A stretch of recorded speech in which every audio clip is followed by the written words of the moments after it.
28 condition போடுறீங்களா இல்லையாப்பா? நீங்க ஒரு மாநாடு நடத்த கூட்டத்துக்கு 28 கண்டிஷன் கேட்டு போடுறாங்களா இல்லையா? எந்த கட்சிக்காவது போட்டாங்களா? எந்த கட்சிக்காவது போட்டாங்களா இது வரைக்கும்?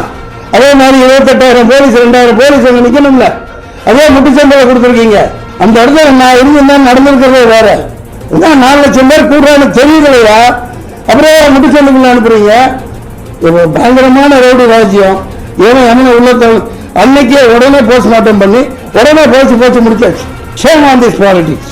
28 கண்டிஷன் போடுறீங்களா இல்லையாப்பா? நீங்க ஒரு மாநாடு நடத்த கூட்டத்துக்கு 28 கண்டிஷன் கேட்டு போடுறாங்களா இல்லையா? எந்த கட்சிக்காவது போட்டாங்களா? எந்த கட்சிக்காவது போட்டாங்களா இது வரைக்கும்?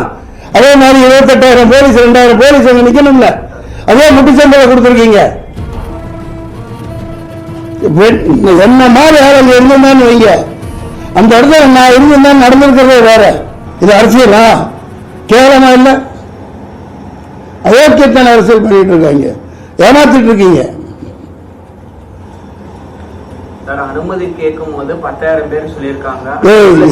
நீ கோச்ச பச்சை குழந்தை பண்ணம்மா 10,000 பேர் அப்படித்தான் சொல்லுவாங்க. 20,000 பேர் சொன்னா உங்களுக்கு பர்மிஷன் கிடையாதுன்றான். போலீஸ் பத்தி தெரியாதா?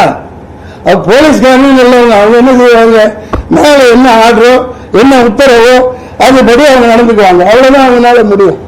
அனுமதி கேட்கல 10,000 பேர் வருவாங்க அப்படித்தான் கொடுக்கணும். அவங்க அதுதான் நடைமுறை. 10 பேர் அந்த கூட்டத்துக்குலாம் வரமாட்டாங்க. எல்லாம் பிரியாணி போட்டோம்னா சாராயம் 100 ரூபாய் 200 ரூபாய் காசு இதை கூட்டம் போடுவான்.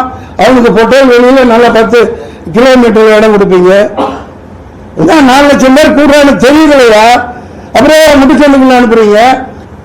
பயங்கரமான ரவுடி ராஜ்யம். ஏன்னா என்ன உள்ள அன்னைக்கே உடனே போஸ்ட்மார்ட்டம் பண்ணி உடனே போச்சு முடிச்சாச்சு. ஏன்னா அப்படி வச்சிருந்தா எங்க குத்துப்பட்டிருக்கு என்னென்ன நடந்திருக்குன்னு தெரிஞ்சான். Shame on this politics.